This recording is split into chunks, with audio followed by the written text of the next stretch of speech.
وأشهد أن محمدا عبده ورسوله صلى الله عليه وعلى آله وسلم. Jamaah rahimahumullah jami'an.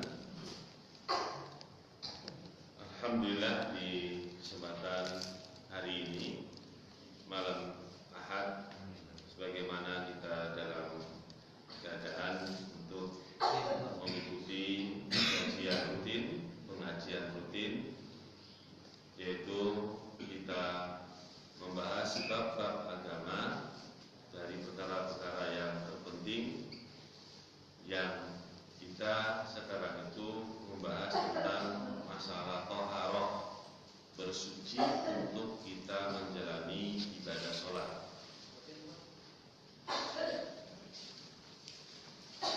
Di kesempatan ini kita membawa satu pembahasan yang penting dari pembahasan taharah,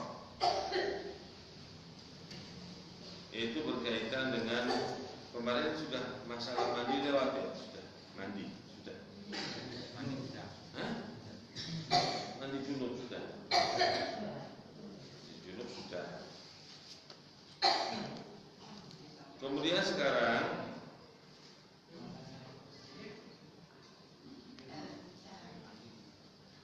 secara ringkas kita akan melewati cara mandi. Karena kemarin kan belum sempat disebutkan secara rinci. Karena ada yang bertanya, kita tunda. Betul ya? Sudah, kita langsung saja.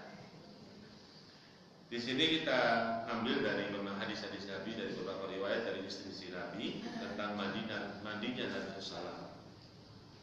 Ini perkara yang tidak menjadi aib ya. Ada perkara-perkara agama yang tidak menjadi aib kalau itu untuk kepentingan umat. Istri Nabi menceritakan cara mandi Nabi itu kan sebenarnya pribadi, betul nggak? Ya. Tapi memang itu kebutuhan bagi kita. Siapa lagi yang tahu mandinya Nabi? Kalau bukan istrinya. Ya, begitu. Maka hadis-hadis yang berkaitan dengan mandi dan sholat itu kebanyakan riwayatnya dari istri Nabi Sallallahu Alaihi Wasallam.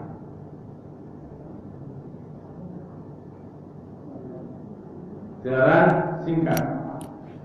Pertama, kita itu ingin mandi janabah atau mandi besar.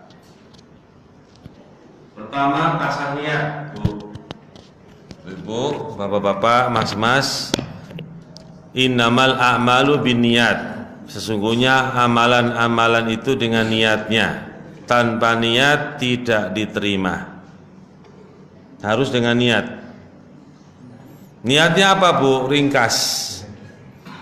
Niat itu letaknya dalam hati, itu sudah teranggap sebagai ibadah. Niatnya di dalam hati itu kurang lebih seperti ini kalau diungkapkan. Aku niat mandi besar atau mandi janabat untuk menghilangkan hadas besar karena Allah. Itu kurang lebih. Kalau wudu, kita niat wudu untuk menghilangkan hadas kecil karena Allah. Kalau mandi janabat atau mandi besar, itu untuk menghilangkan hadas besar karena Allah. Mesti terbangun di atas niat ini. Kalau nggak ada niat ini, nanti kita dianggap mandi biasa, mandi adat kebiasaan biasa, maka tidak dianggap ibadah. Karena semua orang bisa mandi, tapi mandinya bisa, ibadah bisa tidak. Jadi saya ingatkan lagi, sekali lagi yang ketiga kali, niatnya apa, Bu? Dalam hati, aku niat mandi janabat untuk mengangkat hadas besar karena Allah. Hadas besar karena Allah. Karena junub termasuk hadas besar, haid termasuk hadas besar, nifas termasuk hadas besar. Ya. Kemudian kita mulai mencuci tangan 3 kali, yaitu maksudnya telapak tangan. Telapak tangan dicuci 3 kali, Bu. Kanan dulu, kemudian kiri. Urutan kanan atau duluan kiri itu bukan urutan yang wajib, tetapi sunnat hukumnya. Artinya kalau panjenengan mendahulukan yang kanan, itu yang dicintai oleh Nabi SAW. Dan Nabi itu senang mencintai mendahulukan yang kanan dalam setiap urusannya. Tapi kalau umpamanya ada yang kiri duluan, ya sudah sah, tidak masalah. Tapi diutamakan apa? Kanan lebih dahulu, kemudian kiri 3 kali. Kemudian setelah itu dia mencuci kemaluannya. Ya, kemaluan dicuci 3 kali atau sekali tidak mengapa. Yang 3 kali itu tangannya. Ya. Setelah itu apa, Bu?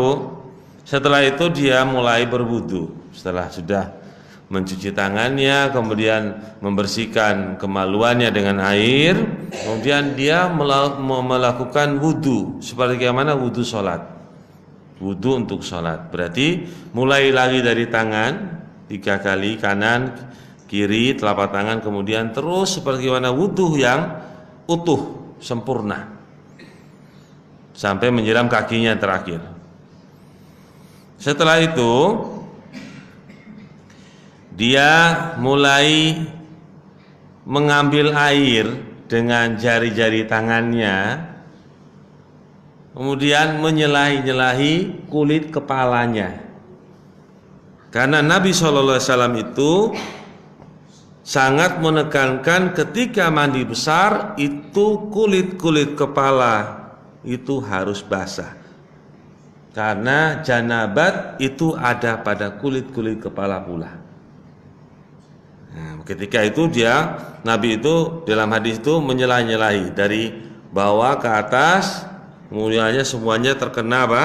Air 3 kali, nggih. Jadi gini, kemudian ambil lagi 3 kali. Itu namanya apa?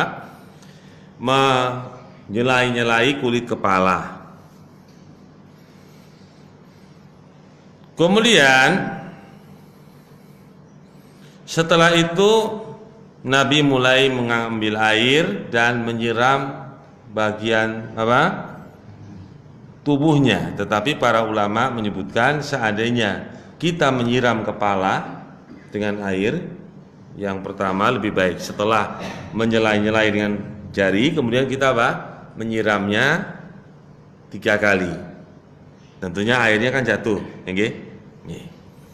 Setelah itu kita mulai mengambil air pula 3 kali menyiram anggota badan yang sebelah kanan dulu. Bu, anggota badan disiram, jangan keburu-buru. Karena kita berharap air itu betul-betul efektif untuk bisa membasahi tubuh kita. Jangan ngelempar air. Ngelempar air, airnya terbuang ke sana, yang kena badan sedikit. Jadi betul-betul dituangkan dengan pelan-pelan sehingga air itu betul-betul semuanya tumpah ke anggota badan. Tapi kalau panjenengan gitu biasanya Pak, lempar, banyak yang terbuang. Ya, ini hanya dalam rangka untuk berhati-hati biar air itu betul-betul digunakan efektif. Kanan dulu, Bu, nggih. Sambil tangan yang kiri itu menyelah-nyelahi bagian yang tersembunyi. Apa itu bagian yang tersembunyi, Bu?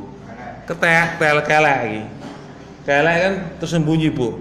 Kalau tidak diratain, Bu, itu kemungkinan ada yang enggak basah dan ini nanti tidak sah. Karena memang tujuan mandi janabah itu seluruh anggota badan itu apa? Basah. Jadi kita sambil apa? Begitu selesai, kita sambil apa? Membasahi ini dengan meratakannya. Kemudian jangan lupa pula selangkangan ya, Bu. Kanan itu juga diusahakan basah, yaitu dengan tangan juga untuk ratakannya. Kemudian juga bagian apa pergelangan kaki belakang itu juga diusahakan diratakan dengan tangan, nggak apa-apa. 3 kali, Bu, nggak apa-apa, bagus, karena itu lebih mantap. Sekali sah, tapi kalau belum rata ya belum sah. Maka untuk 3 kali itu untuk memantapkan bahwa semua itu telah basah. Setelah itu Nabi melanjutkan ke sebelah kirinya. Sama, ketika sebelah kiri kita berusaha untuk apa? meratakan air itu ke bagian-bagian yang tersembunyi seperti kelek kiri, kemudian selangkang yang kiri, dan bagian tekukan lutut belakang itu nggih, sebelah kiri nggih. 3 kali, Bu. Airnya dialirkan dengan mantap, jangan sekedar dituangkan begitu karena banyak yang terbuang. Bu. Ini sudah jelas nggih, diingat-ingat. Kemudian, Bu, maka mandi kita itu dianggap sudah selesai kalau semua itu sudah basah. Kalau seandainya belum basah, ya nggak apa-apa, panjenengan mandi untuk membasahi lagi semua. Jadi di sini, insya Allah 3 kali sudah cukup kalau kita menggunakan itu seefektif mungkin. Di dalam tambahan keterangan yang lain dari hadis yang lain pula, bahwa di akhir mandi kita boleh mencuci kaki lagi. Walaupun tadi sudah berwudu sempurna, di akhir mandi setelah menyiram badan seluruhnya sudah, kita menyiram kaki kanan dulu, kemudian menyiram kaki kiri. Ini dalam tambahan keterangan dari hadis yang lain. Cara ini salah satu cara dari cara-cara Nabi mandi. Berarti di sana ada cara yang lain, yaitu Nabi SAW tadi ketika berwudu, setelah mencuci kemaluannya, Nabi berwudu lagi. Itu ketika menyiram kaki, Nabi memberhentikan dulu, tidak menyiramnya. Itu dalam riwayat yang lain. Kemudian Nabi menyiram apa? Kepalanya, kemudian badannya, terakhir baru Nabi apa? Menyiram kakinya. Tambahan-tambahan saja, tapi pokok yang paling gampang tadi, karena kita berwudu sempurna. Tapi yang kedua, ketika berwudu, ketika hendak mencuci kaki, Nabi menundanya, yaitu Nabi apa? Mandi dulu, kemudian terakhir baru menyiram kakinya. Ada tambahan lagi, boleh. Ketika kita setelah membersihkan farji kita dengan air, kita menggosokkan dengan tangan kiri, tentunya tangan kanan menyiramnya. Itu setelah itu kita menempelkan tangan kita ke tembok, ke dinding 3 kali. Ini contohkan Nabi di tempat yang berbeda. Ini satu tempat lagi. Itu beberapa cara yang dicontohkan Nabi. Tapi cara-cara ini bukan kewajiban ya, tapi tambahan sunat saja. Nah, seandainya tidak dilakoni, sah. Yang penting seluruh anggota badan itu apa? Tersiramkan dengan air, itu dianggap sah. Karena niat yang kita bangun di awal mandi. Tapi kalau tanpa niat, caranya benar juga tidak diterima. Karena kita seperti mandi biasa, seger-seger, ya, atau bersih-bersih biasa. Ya Pak, jadi bapak-bapak, ibu-ibu, ini cara yang kita sebutkan tadi, cara yang sempurna dalam mandi janabat atau mandi besar. Maksudnya cara yang sempurna. Di sana para madhab, dari kalangan madhab, mereka juga berpendapat bahwasanya memang adalah mandi itu tercukupkan bagi seorang. Walaupun tanpa berwudu, dia cukup menyiram badannya, anggota badannya dari kepala sampai ujung kaki itu basah dengan niat mandi janabat, maka dia yujzi, tercukupkan dengan amalan tersebut, bahwa amalan tersebut dianggap mandi apa? Mandi janabat. Jadi umpamanya panjenengan belum tahu ilmunya, umpamanya cukup niat mandi janabat, mengangkat hadas besar karena Allah, siram badannya dari kepala sampai kaki, basah semuanya, maka sah mandi janabatnya. Nah, atau contoh yang paling sering yaitu mencemplungkan badan ke dalam air, cemplung ke kali, cemplung ke kolam renang, niatnya apa? Mandi janabat karena Allah, maka itu pun sah, sudah diterima. Berarti agama itu tidak susah, agama itu tidak sulit, agama itu sangat memudahkan umatnya. Itu enggak mungkin. Allah Subhanahu wa taala zat yang maha lembut, Zat yang maha hakim, maha bijaksana. Tidak mungkin Allah itu menjadikan sesuatu itu kesulitan bagi umatnya. Karena Allah itu bukan zat yang zalim kepada hamba-hambanya. Itu yang perlu kita ingat. Berarti agama yang kita pegang ini, yang dibawa oleh Rasulullah SAW, oleh risalahnya dari Allah itu tidak mungkin memberati umatnya. Itu yang harus kita yakini. Itu terbangun karena apa? Karena kita akan menjalani agama ini dengan perintah-perintahnya dan larangan-larangannya. Maka itu semua tidak ada kesulitan.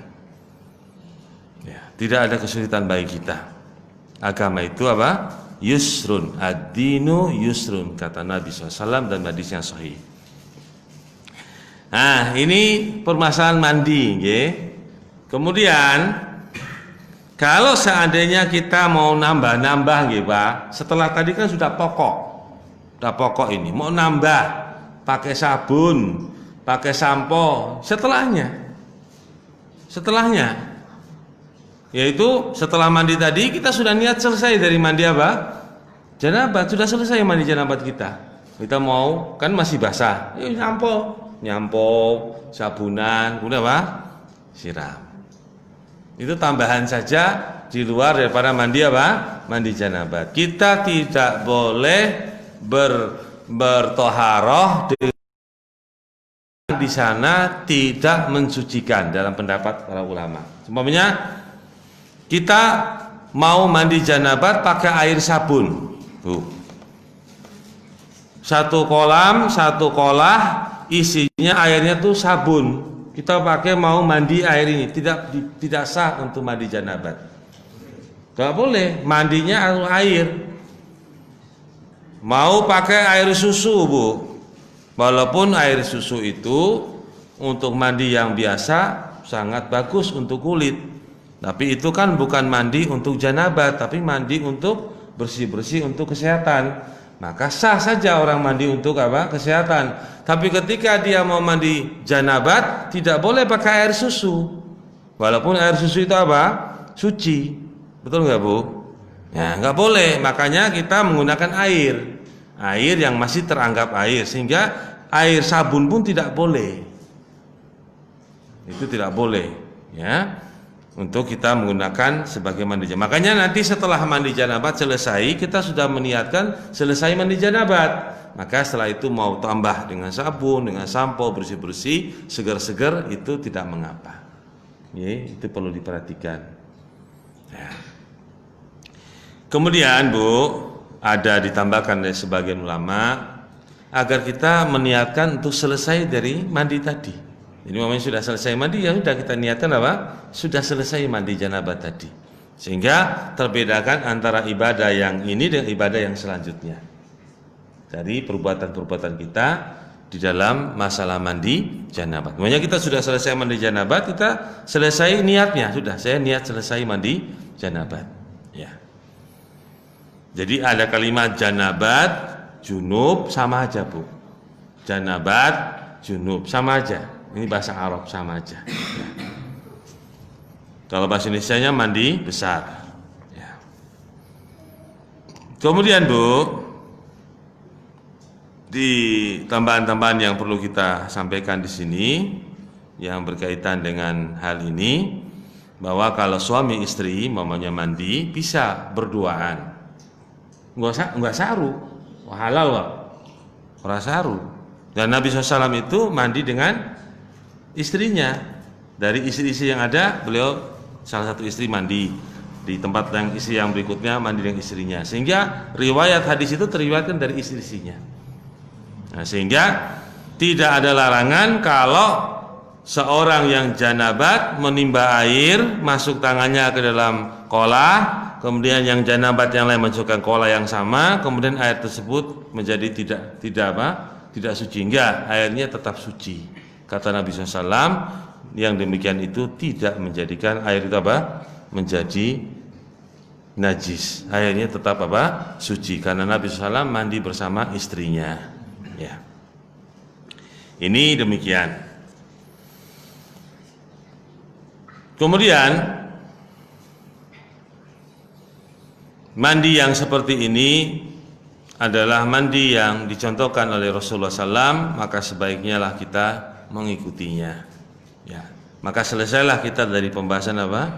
Mandi besar. Jelas mboten Bu, Bapak-bapak? Jelas nggih?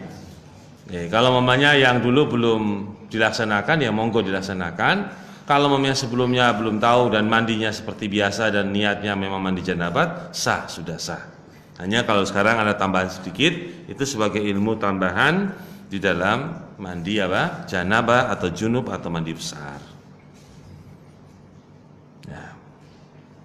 Kalau wanita ada tambahan, beberapa tambahan, seperti mamanya wanita mandi dengan kondisi rambutnya masih terikat, Bu. Boleh enggak? Boleh, enggak ada masalah. Yang penting itu adalah kulit kepala. Kulit apa? Kepala itu harus basah.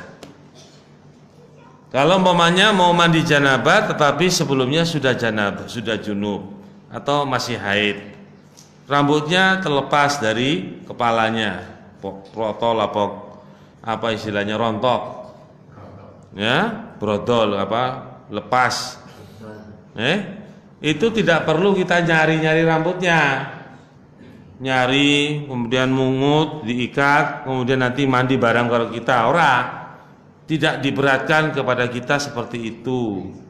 Seandainya ada yang lepas ya sudah, kita hanya dibebankan pada apa yang ada pada kita. Tidak perlu kita nyari-nyari rambut kita yang sudah jatuh diikat kemudian dibareng ke mandi, enggak. Itu namanya takalluf, memberati kita. Jadi perhatikan. Tuh. Kemudian perkara yang selanjutnya, bahwa mandi yang seperti ini kita hanya menganjurkan untuk betul-betul kita mandi dengan yang benar, ya, sehingga nanti amalan ibadah kita yang selanjutnya dari sebab toharo tadi menjadi sah pula. Karena mandi ini termasuk toharo, dan toharo itu syarat sahnya sholat. Ya. Ini pembahasan. Nah, maka pertanyaan monggo saya buka sekarang. Pembahasannya sudah.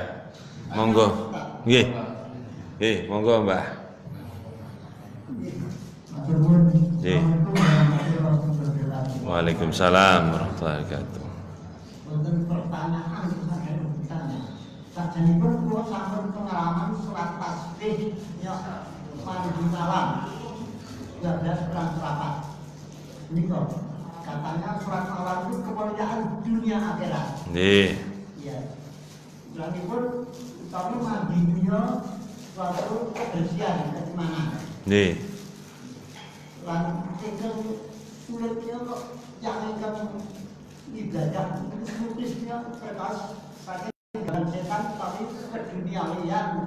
Nggih. Nggih. Matur nuwun. Nggih. Pertanyaan ya.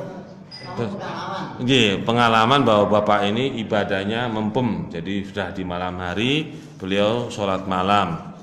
Ini perkara yang baik bagi semua kaum muslimin. Di malam hari itu memperbanyak ibadah, terutama apa ibadah Pak? Sholat. Karena Nabi SAW itu menunjukkan bahwa ibadah di malam hari itu yang utama ibadah Pak?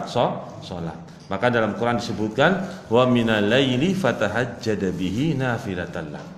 Dan dari malam, dari sebagian malam itu hendaklah bertahajud sebagai amalan nafilah, amalan tambahan untukmu ya Rasul. Sampai Rasul itu hampir-hampir tidak meninggalkan sholat malam. Artinya sunat yang muakkad, sunat muakkadah, sunat yang ditekankan itu sholat malam. Tadi panjenengan bisa istiqomah, ya? Bisa istiqomah niku saya Pak. Bener, nggih, panjenengan istiqomah sampai apa? Ajal menemui. Jangan ditinggalkan, nggih. Pak. Jadi panjenengan harus berusaha untuk istiqomah, ajek terus. Ini penting. Baik. Monggo, ada pertanyaan? Assalamualaikum warahmatullahi wabarakatuh. Waalaikumsalam. Saya tanyakan tadi kan ada mengambil air selang ke kulit, terus setelah itu Menyiramkan ke kepala. Oke. Padahal dalam penelitian kesehatan itu itu dimulai dari kanan tapi dari bawah dulu dari kaki naik itu ada penelitian semacam itu. Itu bagaimana? Itu yang pertama. Terus yang kedua, pada saat sholat, pada saat mandi itu kan tadi ada wudhu, terus nanti setelah itu menyiram air terus sampai ke langkangan, terus nanti kalau misalkan menyentuh kemaluan apa wudhu lagi Pak Ustaz? Masalah yang berkaitan dengan penemuan-penemuan teknologi, seandainya masih didapatkan sebagian penemuan itu bahwa yang bagus kesehatan itu demikian yang disebutkan tadi, itu tidak kemudian meniadakan apa yang telah dituntunkan oleh Nabi SAW dalam syariatnya. Karena yang kita mengikuti ibadah itu adalah sesuatu yang dicontohkan. Kemudian sesuatu yang didapatkan dari kesehatan kemudian seolah-olah tidak didapatkan dari apa yang kita jalani tadi, tidak sampai membatalkan, meniadakan sesuatu yang telah kita jalani selama ini. Dan saya yakin kalau diteliti lagi nanti bisa kewalik. Bisa kewalik. Ya itu penelitian Pak. Nah penelitian itu bisa berubah-ubah. Iya Pak. Penelitian itu bisa berubah-ubah hasilnya. Tidak mesti pada satu keadaan. Ya, tapi yang penting adalah kita mengikuti contoh Nabi SAW dalam hal mandi tadi. Ya. Yang kedua, kalau seandainya kita sedang mandi janabat, dalam mandi janabat itu kan masih dalam hal mandi. Tiba-tiba tangan kita, bagian dalam telapak tangan itu menyentuh apa? Kemaluan. Maka menurut pendapat yang mengatakan batal, ya kita batal. Kita harus mandi janabat lagi. Ya.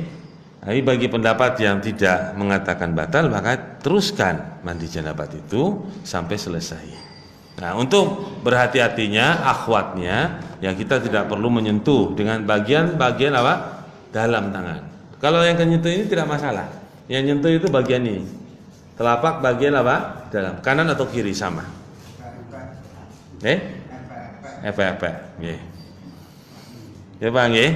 Gitu sudah jelas ya? Ya. Apalagi Bu? Pertanyaan Bapak-bapak, Mas-mas? Monggo. Mandi janabat tadi diniati yang betul-betul, tapi umpamanya duduk kepalanya akan nangis aja Pak. Pijit-pijit pakai pijit. Terus itu mandinya itu di gedung mandinya sekali ya Pak. Tidak usah ngebul-ngebul, tapi cukup sudah basah. Cukup sedikit. Jadi memang benar alasan Nabi SAW itu ketika beliau menyela-nyelahi dari rambutnya untuk mengenai kulit kepalanya, karena memang Nabi itu rambutnya ketel Bu.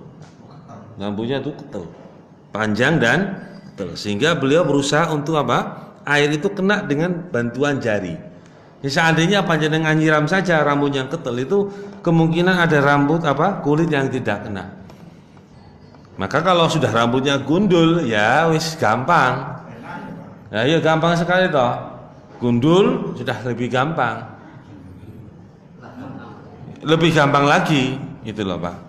Karena memang tujuannya untuk kenapa? Kulit kepala. Ya. Jadi kalau mamanya seandainya disiram saja begitu, rambut yang gundul jelas basah semua. Apalagi hilang. Kalau rambut keriting atau kribo Pak, kira-kira kalau tanpa dengan begini saya khawatir tidak masuk. Rambut keriting atau kribo itu Pak. Nah itu juga. Kalau orang punya rambut keriting atau kribo, ya berusaha untuk dengan jari-jarinya tetap. Karena rambutnya ketel yang Nabi itu kan rambutnya ombak, jadi tidak terlalu keriting itu. Keritingnya agak besar-besar istilahnya. Nah, tapi kalau yang keriting kecil halus itu tambah susah lagi. Ya. Mungkin kayak Bapak ini rambutnya masih gampang. Apalagi yang gundulnya mengkilat, wes tambah gampang menaik.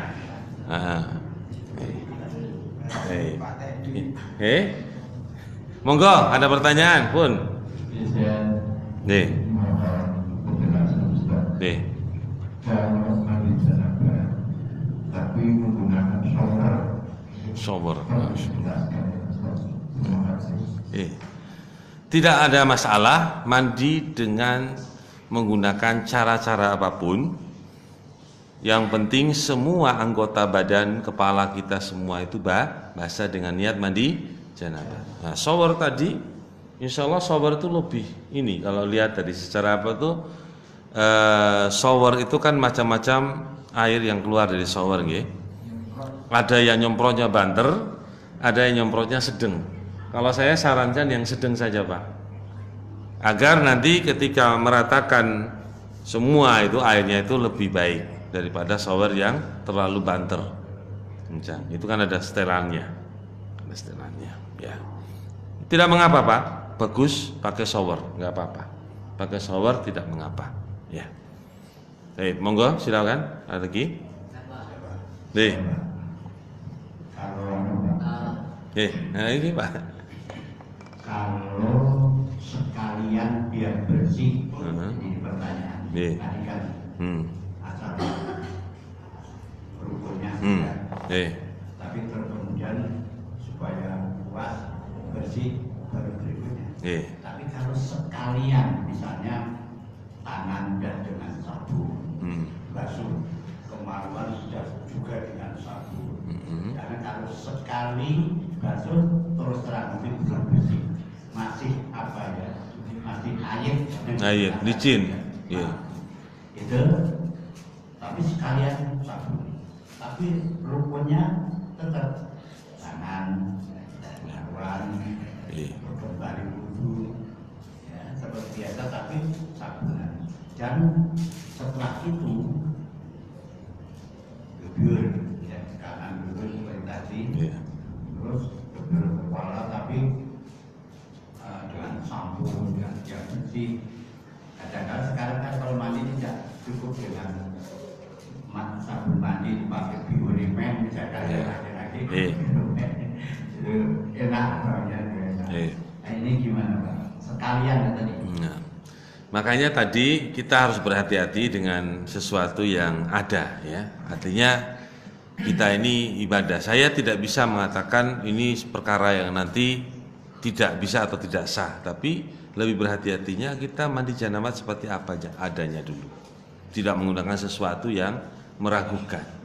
Nah, yang tadi saya bilang, seandainya kita pakai sabun, kalau sabun, kalau memangnya seandainya caranya pakai sabun, maka mungkin ada caranya yang bisa lebih selamat. Itu airnya tidak bersabun, airnya tidak mengandung sabun yang banyak. Jadi airnya seperti air biasa, hanya badan kita dikasih sabun.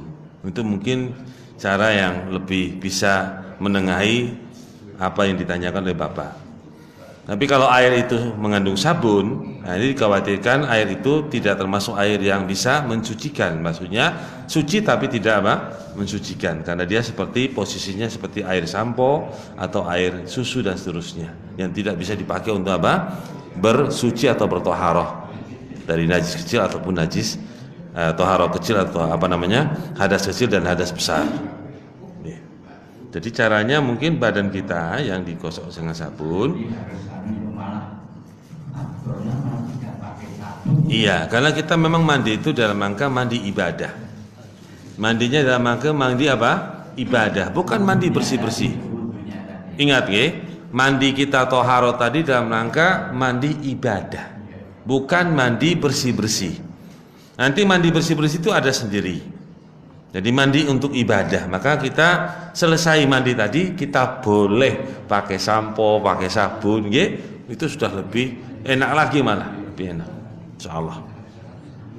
Ya, kita bukan Pak, menganggap saja itu seperti siraman air. Memang kita tetap niat mandi janabah, tapi dari hasil itu kan seperti kita mandi dulu dengan air, kemudian baru dengan sabun, kan sebagaimana mandi kita biasa kan. Kita awalnya dengan air dulu, jubluk air, baru kemudian dengan sabun. Sama aja sebenarnya. Kalau kita mau pakai sabun setelahnya nggak apa-apa, itu lebih baik karena kita sudah selesai dari mandi junub atau janabah. Ya. Nggih. Nggih. Nggih, nggih. Nggih, biasa nggih. Monggo. Saya tanyakan Pak, umpamanya saya mau mandi besar, mandi jenabah atau mandi junub, tapi sebelum mandi junub itu malamnya itu kita kumpul sama keluarga, ketiduran, langsung pagi-pagi mau subuh itu saya mandi junub, itu bagaimana Pak? Ya. Kalau orang yang sedang junub kemudian dia ketiduran atau tidur, maka ini perkara yang makruh dalam madhab Imam Ahmad bin Hambal, termasuk makruh. Ya. Disarankan, dan ini contoh Nabi SAW, Nabi itu ketika mau tidur dari junub, sebelum beliau mandi, beliau kan mandi belum tentu langsung mandi, ya, yaitu beliau berwudu dulu. Jadi minimal apa? Berwudu. Setelah berwudu baru tidur. Kalau seandainya tidak berwudu, hukumnya makruh. Tidak sampai ke haram, tapi makruh. Ya, itu menurut pendapat Imam Ahmad bin Hambal.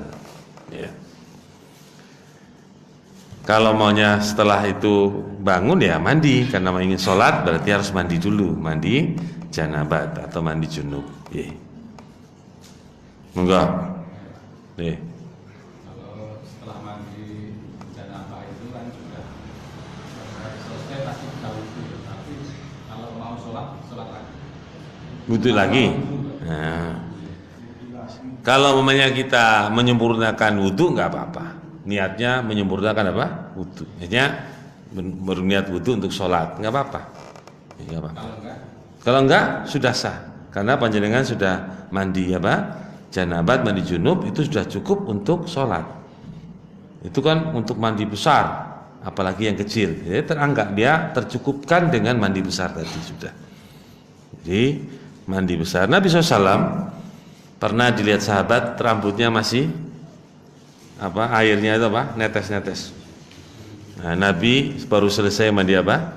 Janabat di waktu sholat subuh. Ya. Jadi dengan mandi janabat, mandi junub sudah cukup untuk kita apa? Sholat. Ya, sudah cukup untuk kita sholat.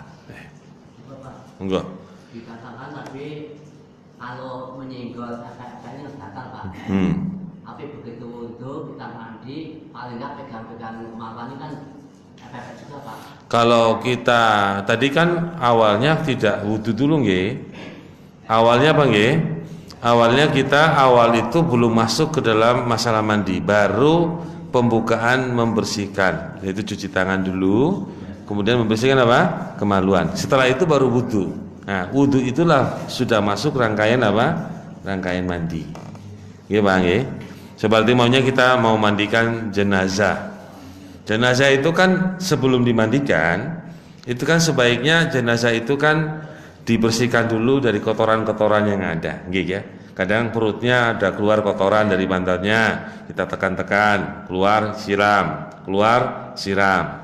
Ada darah yang masih lengket di badannya, kita bersihkan darahnya. Ada luka yang masih bernanah, kita bersihkan, nggih. Kalau ada luka, itu maksudnya belum mandi itu, masih apa? Di luar tata cara mandi. Setelah sudah dibersihkan semuanya, baru kita mulai mewudukan jenazah, kemudian memandikannya. Persis sama seperti itu. Jadi tadi tindakan membersihkan farji itu belum ke tingkat masuk ke dalam cara mandi.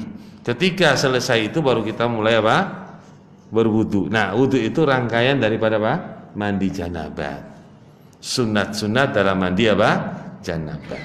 Tapi kalau di tengah-tengah itu kalau misalnya udah wudu, kita nyiram terus nyenggol. Nah, itu namanya membatalkan mandi janabat sendiri karena belum ya di awal lagi. Jadi wudu dua kali Pak ya. Nah, bisa kalau kita berwudu, kalau kita mau ambil mandi janabat saja dengan tanpa wudu boleh kan? Dalam pendapat yang ada bahwa cukup membasahi seluruh anggota badan dengan niat apa? Mandi janabat. Kalau kita mengambil sunat-sunatnya dapat pahala tambahan. Itu cara berwudu tadi termasuk sunat dalam mandi. Sunat dalam mandi termasuk apa? Berwudu. Ya. Monggo. Deh. Pak, kalau mestinya mandi besar, tapi karena kurang sehat, Nggih. Bagaimana kalau tidak dokter kepala? Oke.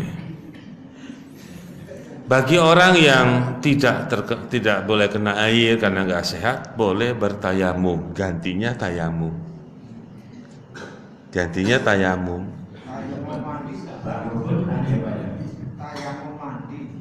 Tayamum biasa. Enggak boton-boton disiram ke badan, tayamum biasa. Itu namanya keringanan dalam syariat. Itu namanya ibadah. Ibadah itu terkadang sesuatu itu datang dari syariat kita tidak bisa kadang-kadang dengan akal kita kok begitu. Memang syariat memudahkan, selesai karena memudahkan. Ya, maksud saya karena air mungkin tidak apa-apa, tapi kalau kepalanya yang digebur jadi menggigil masalahnya itu. Iya, maka ini kan kita harus tayamum saja. Pakai panas. Walaupun mestinya harus mandi besar. Sebenarnya gini, ada beberapa pertanyaan dulu. Kalau seandainya kena air yang agak hangat, bisa nggak Pak? Mamanya, kalau bisa pakai air hangat. Itu ada rinciannya. Seandainya masih bisa pakai air hangat, ya pakai air hangat.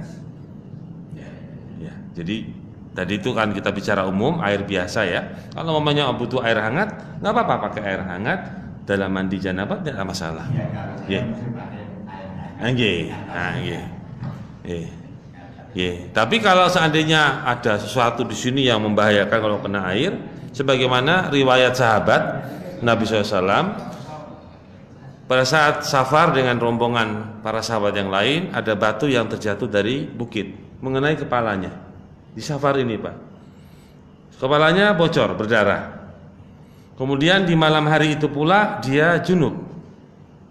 Kemudian dia tanyakan kepada para sahabat yang ada, apakah saya itu dirukshokan dari mandi, diringankan dari mandi? Kata para sahabat yang itu, tidak, ada air, kamu harus mandi. Ini pendapat sahabat. Kemudian dia mandi, setelah mandi mati Pak, mati. Ya, dengan takdir Allah meninggal karena sebab luka yang terkena air tadi. Kemudian berita ini disampaikan pada Nabi setelah perjalanan tadi. Para sahabat ini melaporkan pada Nabi, kata Nabi, kalian telah membunuhnya. Maka bagi orang yang bodoh bertanya. Bagi orang yang bodoh apa? Bertanya. Karena obatnya kebodohan itu apa? Bertanya, kata Nabi. Maka kemudian Nabi menjelaskan caranya. Kalau seandainya